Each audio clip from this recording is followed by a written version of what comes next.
اللہ الرحمن الرحیم۔ تفسیر المنطق کا 8واں سبق ہشتم میں خوش آمدید۔ آج کے اس سبق کے اندر ہم کلی کی دو قسمیں پڑھیں گے، کلی ذاتی اور کلی عرضی۔ تو کچھ اصطلاحات کا پہلے سمجھنا ضروری ہے۔ پہلے نمبر پر ہے قول معقول، دوسرے نمبر پر ہے قول ملفوظ اور تیسرے نمبر پر ہے مصداق۔ یہ کیا چیزیں ہوتی ہیں اس کو ہم پہلے سمجھ لیتے ہیں۔ دیکھیں، جو لفظ ہم بولتے ہیں اس کو کہتے ہیں قول ملفوظ۔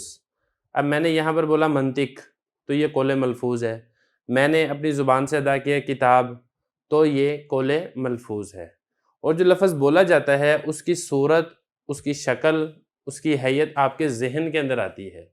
جو آپ کی ذہن کے اندر آتی ہے یا جس کو آپ اپنی عقل سے سمجھتے ہیں اس کو کہتے ہیں قول معقول۔ جیسے کتاب کا لفظ آپ نے سنا تو کتاب کی شکل و صورت آپ کی ذہن کے اندر آ گئی تو یہ قول معقول ہے۔ درسگاہ کا لفظ آپ نے سنا تو درسگاہ کی شکل و صورت آپ کے ذہن کے اندر آ گئی تو یہ قول معقول ہے۔ دیوار ہے، دیوار آپ کے ذہن کے اندر آ گئی۔ جس چیز کا بھی خاکہ اور صورت آپ کے ذہن کے اندر آئے گی اس کو کہا جائے گا قول معقول۔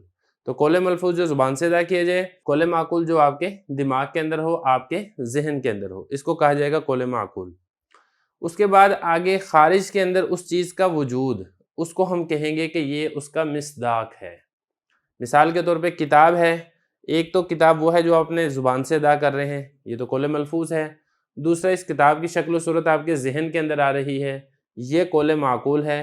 تیسرا، اس کتاب کا مصداق وہ ہے جو خارج کے اندر موجود ہے، جو آپ کی درسگاہ میں ہے یا آپ کی تپائی کے اوپر رکھی ہوئی ہے۔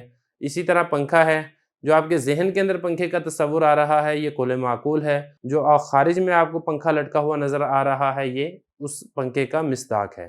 تو تین چیزیں ہوگی، ایک ہم نے پڑھ لیا قول معقول، دوسرا ہم نے پڑھ لیا قول ملفوظ، تیسرا ہم نے پڑھ لیا مصداق۔ اب یہاں پہ آپ دو چیزیں اور سمجھیں، ایک ہے جوہر اور دوسرا ہے عرض۔ جوہر کس کو کہتے ہیں؟ دیکھیں، جوہر اس کو کہتے ہیں جس کا حقیقت کے اندر وجود ہو، خارج کے اندر جو چیز پائی جائے وہ جوہر ہے۔ مثال کے طور پہ پنکھا ہے، یہ پنکھا جوہر ہے۔ دیوار ہے، دیوار جوہر ہے۔ کتاب ہے، کتاب جوہر ہے۔ زمین ہے، زمین جوہر ہے۔ تو جوہر ہر اس چیز کو کہا جاتا ہے خارج میں جس کا وجود پایا جاتا ہے، وہ جوہر ہے۔ دوسرے نمبر پر ہے عرض۔ عرض کس کو کہتے ہیں؟ دیکھیں، عرض کہتے ہیں صفت کو۔ یہ جوہر کی صفت ہوتی ہے، اس کا جو وجود ہے وہ جوہر سے ہٹ کر نہیں پایا جاتا۔ جب بھی پایا جائے گا جوہر کے ساتھ ہی پایا جائے گا، اگر جوہر نہیں پایا جا رہا تو عرض بھی نہیں پایا جائے گا۔ مثال کے طور پہ ایک گھوڑا ہے، ہم کہیں کہ گھوڑا بہت تیز دوڑتا ہے۔ اب گھوڑے کا وجود یہ تو ہے جوہر، اور گھوڑے کا تیز دوڑنا یہ ہے عرض، کیونکہ یہ گھوڑے کی ایک صفت ہے، یہ گھوڑے سے ہٹ کر نہیں پائی جا سکتی۔ یا اسی طرح ہم کہتے ہیں مشکل کتاب۔ اب کتاب یہ تو ہے جوہر، اور ایک ہے اس کتاب کا مشکل ہونا، یا ایک ہے اس کتاب کا آسان ہونا، یہ اس کتاب کی صفات ہیں۔ یہ جب بھی پائی جائیں گی یہ جوہر کے ساتھ تو پائی جائیں گی، اور ان کا ہونا جوہر کے لیے ضروری نہیں ہے، جوہر کا ہونا عرض کے لیے یہ ضروری ہے۔ ایسا نہیں ہو سکتا کہ مشکل ہو، آسان ہو اور کتاب نہ ہو، ایسا نہیں ہو سکتا۔ اگر ہوگی تو کسی نہ کسی چیز کے تابع ہو کر آئے گی، بالاصالہ نہیں آئے گی۔ لیکن ایسا ہو سکتا ہے کہ کتاب تو ہو، وہ مشکل نہ ہو، آسان نہ ہو، ایسا ہو سکتا ہے۔ یا اسی طرح اس کی ایک اور مثال لیتے ہیں، سفید ہونا، سیاہ ہونا۔ ہم کہیں کہ فلاں شخص سفید ہے، اب وہ فلاں شخص کی جو ذات ہے وہ تو ہے جوہر، اور اس کا سفید ہونا یہ ہم کہیں گے کہ یہ اس کا عرض ہے۔ یا اسی طریقے سے بہادر ہونا، بزدل ہونا، غرض جتنی بھی صفات ہیں، یا ہم کہیں کہ یاد کرنے والا ہونا، حفظ کرنے والا ہونا، فلاں شخص تو بڑا ذہین ہے، بڑا عقل مند ہے، بہت اچھی طرح بات کو یاد کرتا ہے، بہت بڑا علامہ ہے، علم والا ہے، بہت بڑا کاریگر ہے، یہ جتنی صفات میں نے آپ کو بتائی ہیں یہ ساری کے ساری عرض ہیں۔ تو عرض کا خارج میں علیحدہ سے وجود نہیں ہوتا، اس کا جب بھی وجود پایا جائے گا یہ جوہر کے ساتھ ہی پائی جائے گی، اور اس کا وجود موقوف ہے جوہر کے وجود کے اوپر۔ جوہر ہوگا تو عرض پایا جائے گا، اگر جوہر نہیں ہے تو عرض بھی نہیں پایا جائے گا۔ لیکن جوہر کا وجود عرض کے اوپر موقوف نہیں ہے، عرض ہو یا نہ ہو تب بھی جوہر پایا جا سکتا ہے۔ یہ اسی طرح ہم کہتے ہیں انسان۔ اب انسان کی حقیقت ہے حیوان ناطق۔ اب حیوان ناطق یہ جوہر ہے، دو اجزاء ہیں انسان کے، ایک ہے حیوان اور ایک ہے ناطق۔ یہ دونوں جز پائے جائیں گے تو انسان پایا جائے گا، تو یہ جوہر ہے۔ اس کا خارج کے اندر وجود پایا جاتا ہے۔ لیکن ایک ہے انسان کا ضاحک، انسان کا ہنسنے والا ہونا، تو یہ اس کا جوہر نہیں ہے، اس کا عرض ہے، اس کی ایک صفت بیان کی جا رہی ہے۔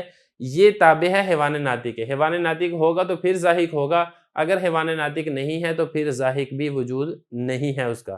تو کچھ چیزیں ہم نے سمجھ لی ہیں، قول معقول، قول ملفوظ سمجھ لیا، مصداق سمجھ لیا، جوہر سمجھ لیا، عرض سمجھ لیا۔ اب موجود فی ذہن اور موجود فی الخارج بھی آپ سمجھ لیں۔ موجود فی ذہن بالکل وہی ہے جو قول معقول ہے۔ جس چیز کا تصور آپ اپنے ذہن کے اندر کرتے ہیں اس کو قول معقول کہتے ہیں، جو آپ کے ذہن کے اندر آتی ہے اس کو موجود فی ذہن بھی کہتے ہیں، یعنی یہ چیز آپ کے ذہن کے اندر پائی جا رہی ہے۔ اور موجود فی الخارج کیا ہوتا ہے؟ موجود فی الخارج جو خارج کے اندر وہ چیز پائی جائے جس کو ہم مصداق کہتے ہیں۔ تو موجود فی الخارج کہیں یا آپ اس کو مصداق کہیں، دونوں کا مطلب ایک ہی ہے، دونوں کا مفہوم ایک ہی ہے۔ خارج میں اگر اس کا وجود ہے تو وہ موجود فی الخارج ہے اور وہ چیز اس کا مصداق بھی ہے۔ پھر یہاں پر آپ ایک چیز اور سمجھ لیں کہ جو موجود فی الخارج ہے یہ جوہر ہوگا، لیکن جو موجود فی ذہن ہے وہ جوہر بھی ہو سکتا ہے، وہ عرض بھی ہو سکتا ہے۔ اب بہادری ہے، آپ جب میں نے لفظ بولا بہادری، فوراً آپ کے ذہن میں بہادری کا تصور آ گیا، یا اسی طریقے سے بزدل ہونا، اس کا تصور آپ کے ذہن کے اندر آ گیا۔ تو ذہن کے اندر عرض کا تصور آتا ہے، عرض کا خیال ذہن کے اندر آتا ہے بغیر کسی جوہر کے واسطہ کے، لیکن خارج کے اندر عرض جب بھی پایا جائے گا وہ جوہر کے تابع ہو کر پایا جائے گا، جوہر کے ساتھ پایا جائے گا، جوہر سے ہٹ کر وہ بالکل بھی نہیں پایا جائے گا۔ تو کچھ اصطلاحات ہم نے سمجھ لی ہیں، اگلے سبق کے اندر ہم انشاءاللہ اس سبق کا باقاعدہ آغاز کریں گے۔